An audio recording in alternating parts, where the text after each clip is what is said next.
Welcome back.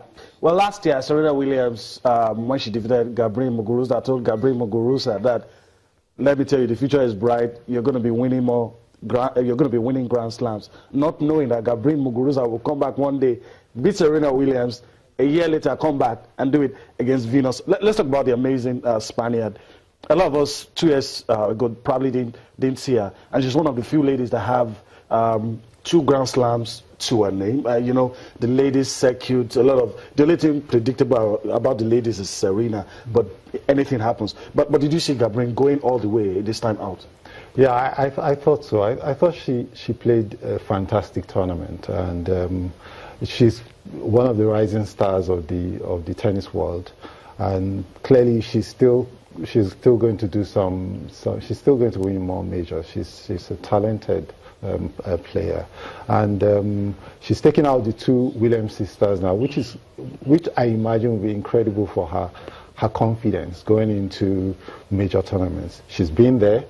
She's won, and something about the women's tour really is that it's been dominated by by Serena for quite a while, and there's a need for the younger people to step up, and I think from the young crop coming up, she's 2 slams at 23. Pick up the bunch. Yeah, I think she's pretty much up there with we probably will see her dominate for a few years to come, you know, because Serena maybe has 1 slam or you know, if she can come back, okay, you know, but I don't. But she says she's coming back. Yeah, she says she's coming back, but at 37, she's still going to still be at that level. 35.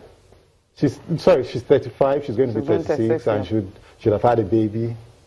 I'm not sure. I don't know. I mean, maybe because of her talent, her drive, her desire, her experience, she can still do a couple of Grand Slams. Okay. I don't know. You're not convinced. Quickly, let me mention Venus here, because I'm actually concerned about her. You know, after winning the first set and I felt okay, she was going to give a fight in the second, but somehow it's like she got tired and it was just all there. And she's 35 and she's still thinking, 37. Okay, she's 37. Yeah, she's still thinking she can still play more. She says I'll be back. How many years did she have? I don't know. At 37? Yeah.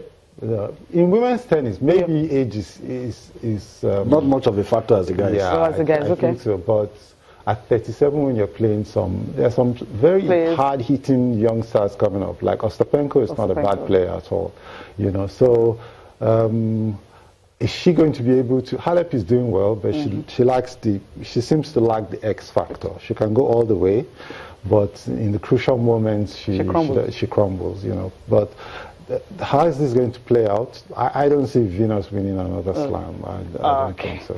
All right. So we just lay to rest. But let's quickly come home. We're on this side, this part of the world. We're talking about people at Wimbledon and their stars. And then you're wondering, when will we be able to have stars? Maybe not on a high pedestal like this guy, but having people we can talk about.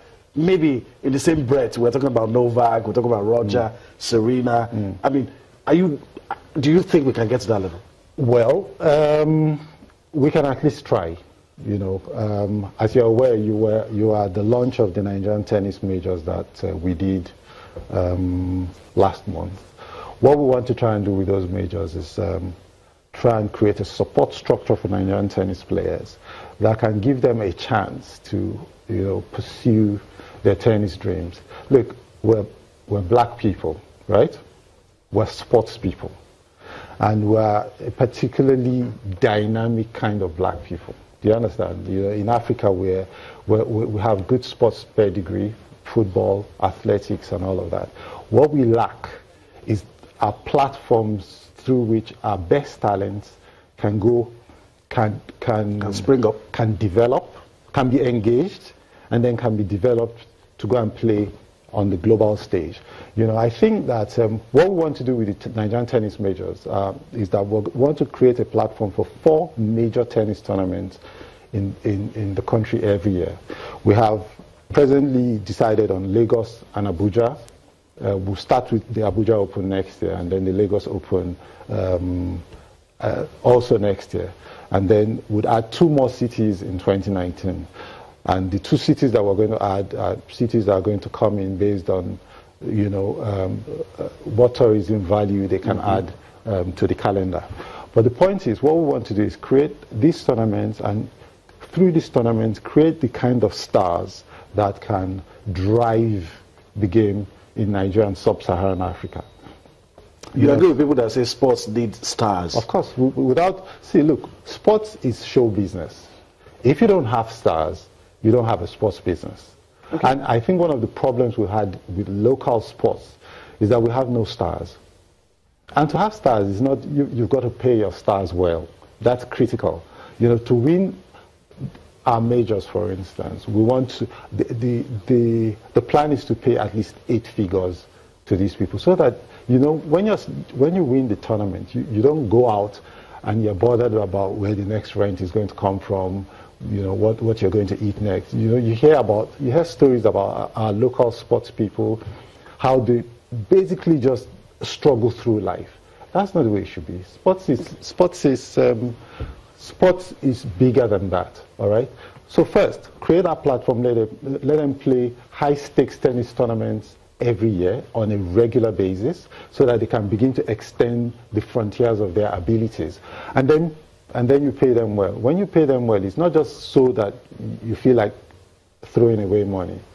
When you pay them well, they now become like role models for younger people in society. People begin to take the game a lot more seriously. But the focus of this tennis match is going to be only Nigerian players. Yes, Nigerian players. That's the focus. So you pay them that 8 figures. Yeah. I mean, I'm interested in that 8 figures. So anybody who hears that, they want to like, hey, give all the best and get the money. So the focus right now on the tennis major will just be for Nigerian players only. And it's going to be open. Yeah, will it be open or restricted? It's going to be open to all Nigerian players, but we're also working with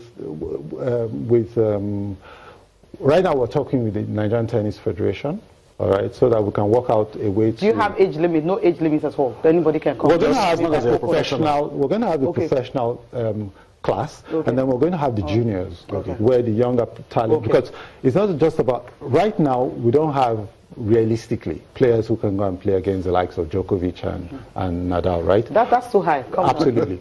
But so it means you have to play like a long game. You know, first you create a platform. The platform then inspires more people to take the game a lot more seriously. Yeah. When you do that, then you create the juniors through which you can regularly create markers for your young talents that are rising. You know, when you do that, then we can then say over a period of time, we can have guys who can go and play internationally. All right. Part of the reason why we have to pay them as well is this. Look, if you look at your stars today, you look at our best talents, they're shopping around looking for sponsorship. Yeah. Shouldn't be so. Begging for sponsorship, you know. That shouldn't be the case. They should be able to go and play tournaments internationally if they want to, you know, because that's the best.